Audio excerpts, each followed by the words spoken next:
we're here in Doylestown, Pennsylvania with Jeremiah Thomas, founder of Doylestown Pickleball. And we're excited to talk to you and meet with you today. Thank you so much for having us here.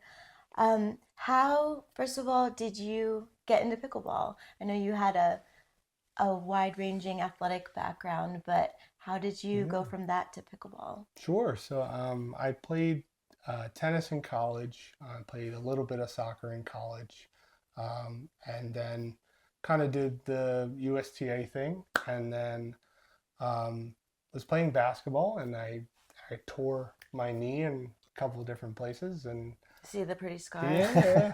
So the surgeon had to put it all back together, but kind of told me that my tennis abilities with agility and things like that, I had to relearn how to walk and things like that. So I basically said I was limited on what I could do.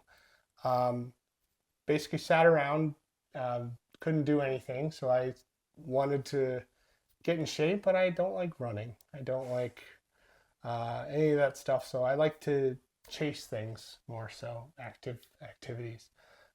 So I Googled things like tennis. And when I started doing that, there was a lot of information about table tennis and ping pong and racquetball and things like that. And I said most of these sports, they either aren't really accessible in the area or that kind of stuff. And one of the recommendations was pickleball. And I was like, that is the dumbest thing I've ever heard. Very dumb name. I was It's like, A such lot a of dumb silly terminology name. in it. I was like, Yep. interesting. So I was like, all right, well, I was like, I'm just out of, curiosity. I was like, I'll see where if there's anywhere around. So luckily enough, there was a group that had started. There was a couple that was from Florida, and they live up here, and they're like they can't play anywhere around, so they worked with the township to kind of create a few courts. And I called them up and I said like I'm a tennis player, like obviously I should be able to figure it out. Do you mind if I come join you and that kind of stuff? So then, sure enough, they were okay, and they kind of got me started. And Um, when was that? 2016, 2015, so around there. Okay. And then that kind of got me the bug. Yeah.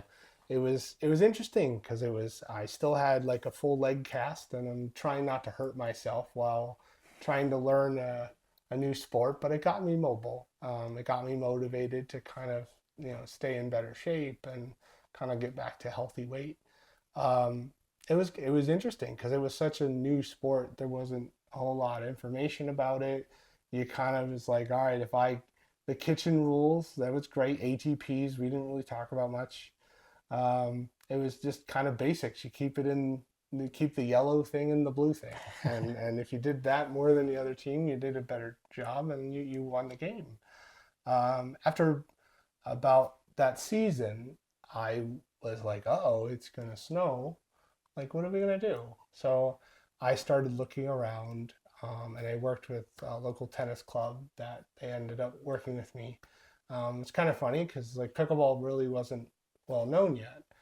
And one of the things I did is I helped them with an open house, and I was I think over 100 people Wow. show up for the open house. Wow. I forget the exact number. It's like 60 to 100, somewhere in So there. these are all newbies. Some Some were are a some were little like people varied. that I had started with to kind Okay. of get them in it. Okay. And then this is the first. Oh, I skipped a season. I'm sorry. So after that, I said there really isn't a whole lot of places to go. So I had tennis courts at the summer camp I own, and I was like, they're not really being used. And I would draw the chalk lines down, and I posted To on. make pickleball. Yeah, yeah, and I posted on Facebook. Anyone want to learn a silly sport named pickleball? I still have. I think the original ad is still Oh, that's awesome. on That's like That's amazing. it was awesome. like our community page. And 3 people showed up, so it made a four, and we kind of played, and then four turned into eight, and then kind of kept growing from there. And it was neat, and not started to notice a lot of the tennis players as they were getting older, or kind of not into it 100%. They started to convert over, but then I also noted that a lot of people from outside of our area were coming to our area just to play pickleball because there wasn't anything around still. So, and then we grew to about about 150, 200 people. And then in the wintertime is when I worked with the local club. They agreed, so they put lines down and temporary nets, things So it like was still a that. tennis club. It's still a tennis club, still is Mhm. now. They have lines down for indoor play if you like to. Awesome. But they, so they work with us, and then we had about 2 days a week that we got our allotment for, and then we used to meet up to kind of just say, hey, who can come, that kind of stuff. And then after, I want to say about a year or 2 years doing that, I was like, I'm just gonna jump into it. So Nice. I just finished. Well, I built 21 courts total here. So it's 21 pickleball Total courts. courts, yes. And are they dedicated pickleball So courts or tennis courts with pickleball no, lines? so they're all dedicated. They have It's 16 amazing. outdoor dedicated and then 5 indoor dedicated. That's fantastic. So yeah, no, and it was interesting enough because then immediately after that, I got approached by the Philly Open to hold a pro tournament here. So it's kind of funny, like, if you build it, they will come kind Field of of thing. dreams. One of Field those of moments, and we agreed to do that because it was something that we don't really get to see a lot of pro players up in Bucks County. So I always try to invite pro players to come up and visit us and things like that. So it was like we could have our own tournament in our backyard and watch good pickleball and enjoy that. So that was a good day. So But I think that's, so not to cut you off, but I think that's a really interesting part of your story is Yeah. all the interactions that you've had with what turned out to be these very elite pro pickleball players. And you were Yeah. able to have these interactions with them at a lot of them a very young age. Yes. And then, whenever, especially for these younger players, and then others Yeah. that were started to come in based off of those pro players, bringing them into the sport, but you being able to identify how well they played right off the bat. Yeah. That's a really interesting aspect to your background, I No, believe. 100%. So yeah, so being so new into the sport and early, you try to find, so like coming from a tennis background, you look for like Federer and those kind of guys, or in football, back in the day, like Drew Brees or Brett Favre or whoever, like, all right, who's going to be the next whatever. And there wasn't a pro tour yet, but there was still some major tournaments that you would look at to kind of see if anyone was any good. They would probably rank to the top at that time. And I noticed a couple names pop up, and I was like, oh, let's see, I'll reach out, see that kind of thing, to see if they're available or if we'd even consider it. And lucky enough, because it was such a new sport, they respond. Yeah. So, and what did you want them to do? Come to so Doylestown Pickleball? yeah, so in the weeks around like June through July, we run a summer camp. It has about 200 kids in it. And one of the things that we do here is we teach pickleball. So the youngest students we teach are around 3 to 4 years old. And then we go, our pickleball group, I think we had a 98-year-old. Wow. That's amazing. That's awesome. Yeah, That's awesome. So it's definitely a big span there. Yeah. Mhm. And my whole philosophy was like, these are just really big kids. Mhm. You know what I mean? The 98-year-old's the biggest kid of them all, kind of thing. But the idea was that they don't understand what this sport is. Based on what was happening in the sport at that time, everyone kind of pushed it as like it's only seniors. It's an old person sport. And one of the issues that I ended up running into was like, they're like, oh, like me being from a tennis background, people would be like, oh, well, pickleball's where you go when you can't play tennis anymore, kind of thing, or that kind of stuff. And I'm like, oh, it's kind of a silly sport. I said, really, if you're playing, it's a lot faster. Mhm. So, and me with my attention span, I was always like, once I started really getting into pickleball, once I could go back to tennis, I was like, it's slow. Like like the ball, it took longer and that kind of stuff. And it's like when you're power scrolling, like your attention span doesn't get better, it gets Right. shorter. So Right. the more pickleball I played, the shorter my attention span got. I was like, I need fast acting, It's right. exciting. So Yeah. who was coming through here? Sure, Back, and when was that? Yeah, so 2017, 2018. Okay. So the first people I invited, one was Ben Johns. He was. If you've heard of him. Yeah. So, hey Ben, if you're hearing any of this, he's been here a couple times.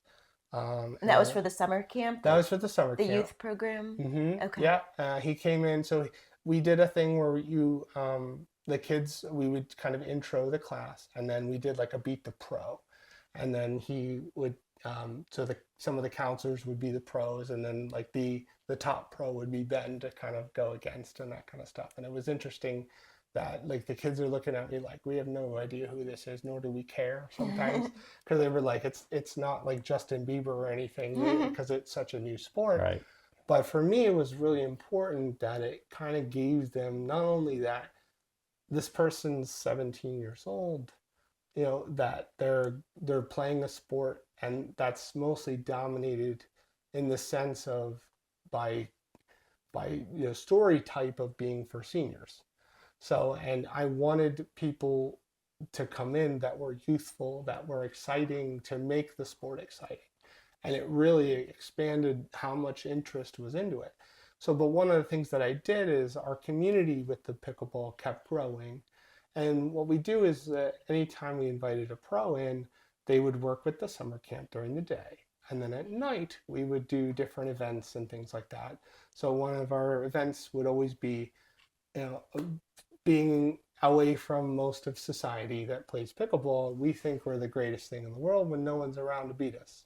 So when you invite them in to beat you up, it kind of gives you perspective to see where you are and things like that. And it was so much Really fun. helps your self-assessment rating, Oh, like right so off the much bat. fun. But it was so much fun because it was like, all right, hey, we're bringing you in just to beat us up. And and it was, most of the pros were just like, this is fun. Like, this is the best thing. I'm getting paid to just beat you up. Like, 100%.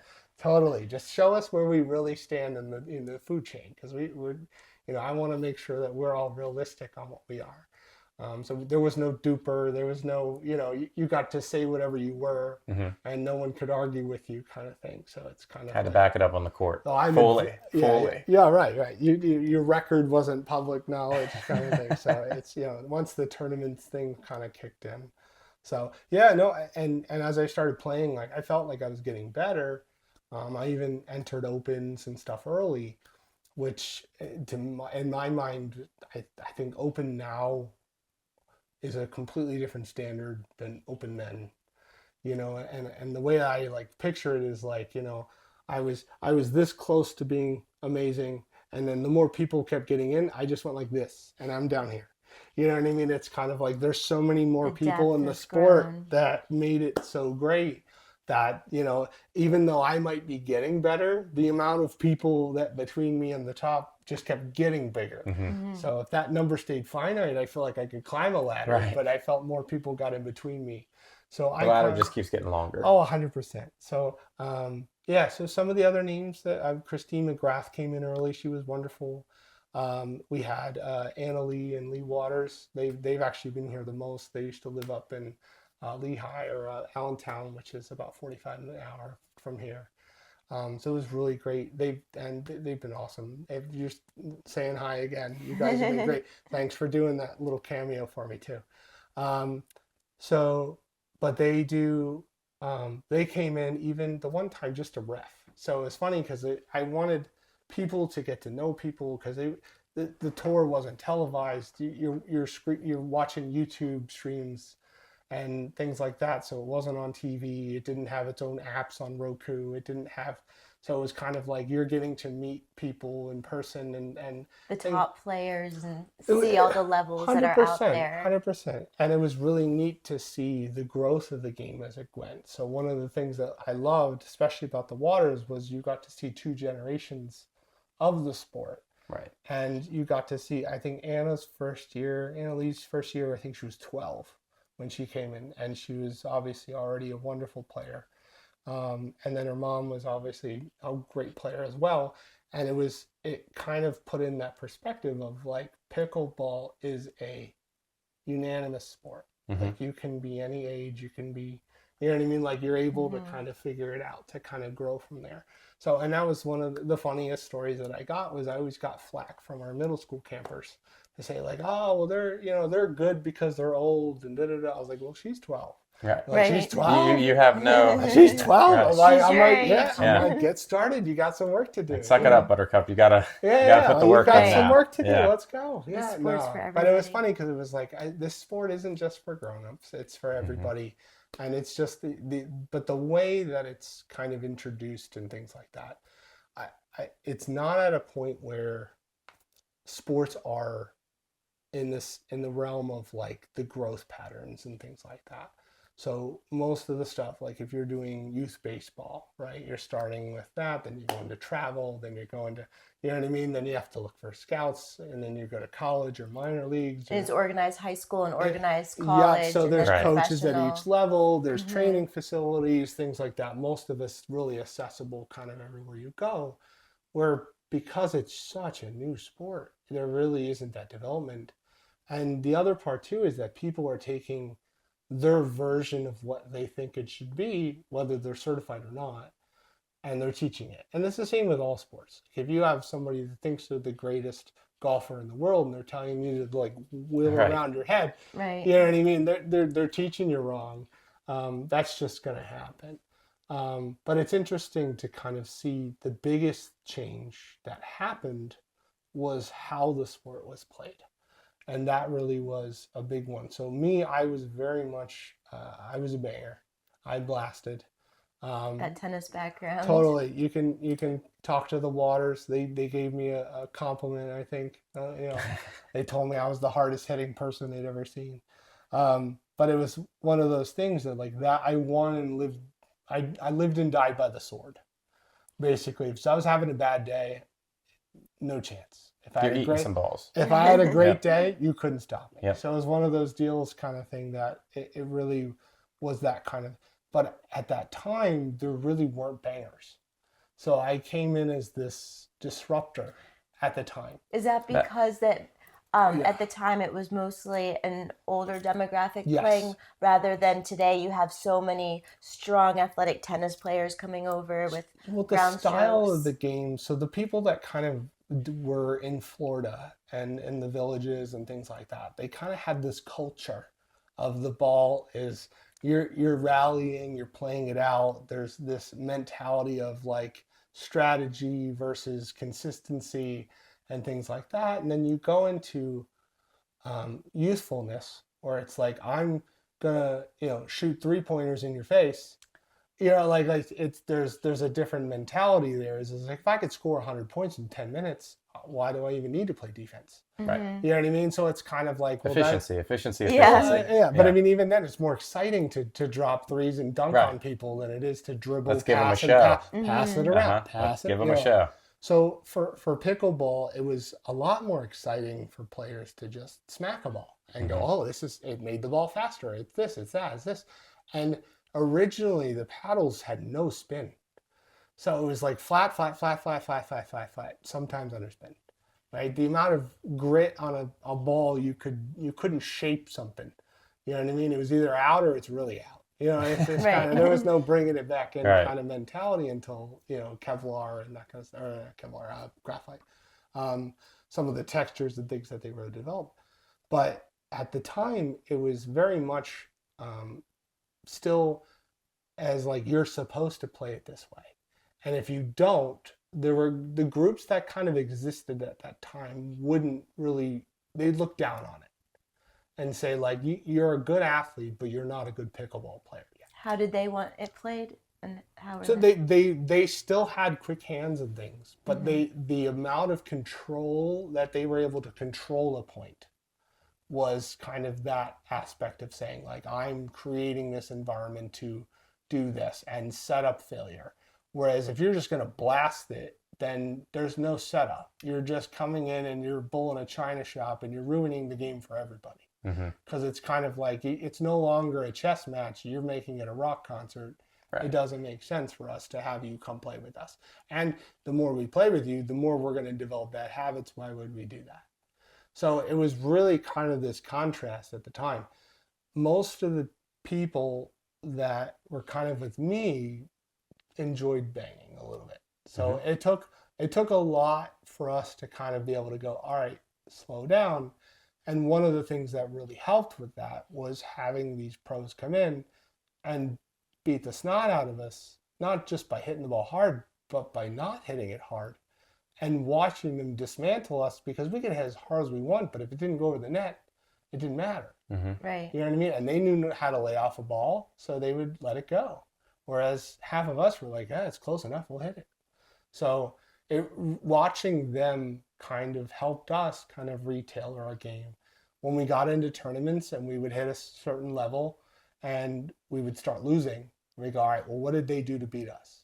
They're doing that. All right, well, we have banging down. What else do we need? So, and it took some developmental to say, because one of the things that's really hard for most players is that you're only going to change when you lose. Right? If you're Right, you winning hit and that winning, brick wall. if you're winning Yep. and winning and winning and winning and Why winning, change anything? why would you bother? Yeah. Right? It That's doesn't make counterintuitive. totally Absolutely So, counterintuitive. but if you don't have anyone around that can teach you that hard lesson, then you're not going to make those changes. So, and a lot of times it's somebody going out, learning, getting better that beat you, that you were like, well, they beat me, kind of thing, to kind of wake you up a little bit. Yeah, you realize you can only reach a certain level with that one tool in your toolbox. Correct. And then you need to Yep, you get, need them get all. some new tools. You do. You need them Your all. arsenal needs to be wide and deep with what you are able to accomplish on the Yeah. court. No, and being able to assess like certain players coming in, you're like, well, I need to be able to do this now, and I need to be able. Well, back in the day, it was like I can throw a fastball or a fastball or a fastball. Which one do you want? Right. It's like, no, you need a curveball, you need a bunch of other stuff to be able to handle it. So that was really kind of the biggest shakeup at the time. Was kind of like, oh, you're part of this different mentality. Like two cultures of pickleball. There were two cultures of pickleball, and it really, once the Pro Tour kind of accepted banging as an option, then it got respect enough to kind of become part of the game as a needed. So, and strategically so. That's where it changes, saying like it's important to know how to do it, but it's more important to know when to do it. Yeah. And that is a learned skill that unfortunately really didn't exist until, a little bit more recently, at least in the teaching realm. You could get some minor things from YouTube of what kind of basic things, but it's interesting to see the demographic. But even then on YouTube, you have a variety of instructors, and some are definitely not instructing correctly. Some are and some aren't. No, and that's hard too. Is like you don't know what information what to listen you take. to. Yeah. So Yeah. I know that that's a huge area of passion for you, the education side of pickleball. Yeah. And you marry that with your academic background and your professional background in education. I'd love to hear more about that. No, sure. So my background, I have a master's in educational leadership and curriculum instruction. I have a bachelor's in elementary and early childhood. I was a school teacher for 15 years, administrator for preschool for 20 years, and then obviously a coach. So I was a tennis coach for 10 years, soccer coach, you name it, I've coached whatever you need to coach. Growing up, I was definitely the kid that needed to burn his hand to learn. That was a huge piece. Like you could tell me it's hot, I can see it's red. I still needed to put my hand on there to truly understand what's going on with it. And a lot of times it's very difficult to find instructors that you can relate to because they don't necessarily speak or think the same way you do. And that developmentally slows the process down, is the translation between how they're speaking, how you're receiving, and the information that's coming across. If someone likes to relate things to a certain thing, say, golf, right? And they don't play golf, they're not going to get your analogies. It won't resonate. Right. They don't understand. You're speaking a foreign language. Correct. So you have to kind of make sure that you're really understanding not only from that perspective, but also how you're presenting the information. One of the things that I've been working on, and I'm still developmenting the final part of it, is like a curriculum that, because I work with 3 years old, I work with 4 and 5 year olds, and then I work with 93 and 90. So in my mindset, I try to think as everybody as kids. So the 3, the 4, and the 5, they're kids. The 83 to 84 to 93, 94, they're just bigger kids. And to be honest with you, they enjoy that method of understanding much more than lecture or things like that. The other part too that's also needs to be a valid and thing to think about is the ability level of the person you're trying to teach, right? I can hit a ball like Ben Johns, right? Or can I? that's the question mark, right? It's like if I'm watching this shot on TV, he's like, oh, this is a favorite shot. Da, da, da, da, da. I could go out and hit it 100 times. That doesn't mean I physically have the eye-hand coordination to pull it off. And part of that is understanding that you have to go back developmentally to basic things that mostly universally can be accomplished. Once you have those basic understandings, I call them pieces of flair. You're allowed to look as pretty as you want after the fact. The ball needs to be gone though. Mm-hmm. Right? We talked about that two-handed backhand. Right. Once that ball's gone, by all means, make it look flary as much as you want. You have these guys that like kind of do some things, but that point of contact is perfect. But when I'm worried about how my roll looks, yes, as opposed to the actual, correct mechanics of right, it, the prettiness doesn't matter if the ball is not going over the net. Correct. Null and void point. 100%. I'm Once not you're able trying to do win it a beauty 100%, contest. by all means, make whatever shot you want, and then people can't copy you. That's the best. If you add flair at the end, people then try to copy you and be like, how can you do that? Get the mechanics down, then go win the beauty contest. You got it, 100%. So, and in doing that, like my philosophy is focusing mostly on those kinds of understandings of saying like, I need to be able to break down from contact. Yeah. Right? As soon as that contact, what happens after that ball leaves, it doesn't matter. Right? So you're simplifying the mechanics down with each stroke down to the contact of the paddle on the ball. Totally. The other aspect that I do is I try to make it in a way that the repetitive motion is simple enough that it can be repeated, not just from one spot, but from multiple spots, so that when you're teaching dinking, you're teaching drives or teaching drops. It's the same mechanics all the way through to kind of simplify everything for everybody. When you're able to do that, all you're doing is increasing motion, but as long as the swing pattern is the same, you're going to get the same result. And one of the biggest things that beginners struggle with is consistency. And it's because most of the time they're coming from tennis background and they want to do something with the ball, or they're coming from no background and they don't know what to do and they're using it like a fly swatter. Mm-hmm. So if you can kind of break it down and make it really easy, it allows them to grow and be able to grow at their rate. So what else are you doing to bring proper pickleball instruction to a younger and younger demographic? Sure. So one of the things that I've been kind of focused on the last couple of years is kind of educational development for the sport. I was an ambassador early for the USAPA, which I forget the initials now. I kind of bowed out. Yeah, USA Pickleball. Yeah. So I kind of bowed out of that role because of how much I had to do here to kind of like help with that. So one of the things that I did early on is in like 2018, and then I just did it again last year. The Bucks County Intermediate Unit, they do a professional development conference for all the phys ed teachers in Bucks, Montgomery, and New Jersey. So, which ended up, I think, being like 160 teachers. Wow. 160 phys ed teachers came to it. Yeah. So I ran 2 clinics with 4 instructors, and we did the best we could with instructing game-based learning for pickleball. Not only to teach the gym teachers, but also to make sure that they understand kind of how it's different. So one of the things that I heard initially was when they started teaching it, it's part of a unit called Pickle Mitten. And what happens is that most of them, they'll teach badminton and then just switch the equipment. Oh, my goodness. Okay. Does that make sense? Okay. So then I'm like, but the strategies are maybe different, like things like that. So it's like... or even just a swing stroke. I mean, for badminton. Yeah. So for me to come in and be like, all right, well, I want you to start like this and work your way back. And it's funny because the gym teachers are really big kids, and they're getting competitive. So then like we do game based. So it's like, all right, we're going to hold rallies. Last team to hold a rally gets a free paddle. Like, so then they're winning equipment for it. And that was the other part too, is a lot of the schools, their budgets don't allow. So the plastic paddles with the holes in them, that's a lot of times what they're given. And if you're learning to play on a paddle that's half the size of what a normal paddle is now, right? You hit it and it sounds like a hollow plastic bowl. Like it really discourages you from consistency, and it doesn't make you want to play more. So one of the other parts that I did is we do a donation paddle program. So we have a bin inside our store. And what we do is I collect all the paddles people don't want anymore. If they upgrade and they want to get rid of it, They're able to donate them there, even if they're broken. Like I actually can repair. I mean, besides the neck being broken off, like if the Right. head guard's fallen off Yeah. or the grip, like I will replace them. I re-grip them. I head tape them to make them look new, Nice. newish.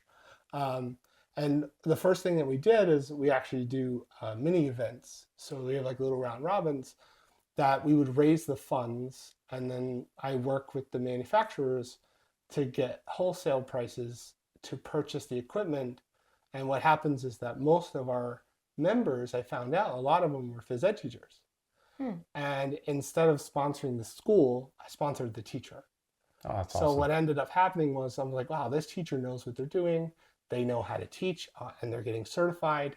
And they're Yeah, already passionate with they're the already sport. passionate about the Hmm. sport. Yeah. If I give them the equipment that they can take into the school with them, it'll stay safe, because Hmm. one of the things with the equipment is it gets abused and then Right. you ruin it, right? Um, and then it's able to be used appropriately. But then if he needs or she needs to switch schools, the stuff goes with them. And now Right. that The school, return on investment's a lot the higher with school that has the model. new That's so pro, Yeah. so smart. the new school has a program. Right. So then they're able to kind of develop from there and that kind of stuff. So is pickleball now a dedicated unit in most of I'm not those 100% schools? sure if the phys ed department changed. I just know that I'm trying to get as many phys ed, teachers and understanding or under, the sport as possible. Right. Just so that they understand that if they want it to be taken seriously, that kind of stuff.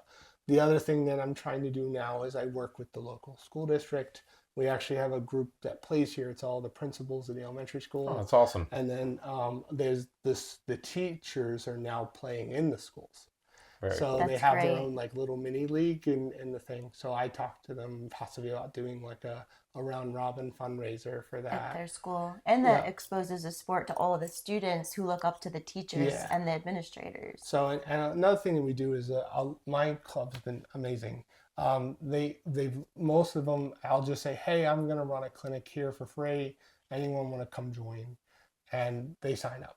So That's they'll awesome. come with me. So like it was in Bensalem, which is like 45 minutes away from here, in a high school, and they're all. Poof, I had 4 people immediately. It was just like, you know what I mean. It was, and I didn't even. I don't think I sent an email off of that one. Wow. You know what I mean? It was just like, hey, I'm thinking about doing this. We're like, done. And I'm like, all right, that sounds great. Um, but the other part too is like the local schools and stuff. So I'm trying to get to the point where Selkirk's been really great working with me. Is they're helping me with additional purchases. So one of the things I'm doing is Central Bucks West is our closest school, and I just donated 48 paddles to them last year. So hopefully they're getting good use. But the goal was that when the budget comes up and they want to purchase new things, they could take that, purchase the new paddle equipment at cost, Hmm. and then I get those paddles back to give to the next school. That's So awesome. then it kind of like pays it forward to kind of afford to kind of get there. The other thing we've offered as well is like if they need guest instructors to come in or showcase. That was the one thing I was like, if you want people to see how it's played, sometimes doing a mini demo Hmm. at the beginning of teaching it to the kids so they know what it's supposed to look like, Right. at least gets them in the right direction. Because if you say, oh, they don't know what you can show a video of pro players. I'm like, it's not going to look like Right. that. Right. So especially on a gym floor, so going through a lot of those challenges to kind of make sure that you can relate.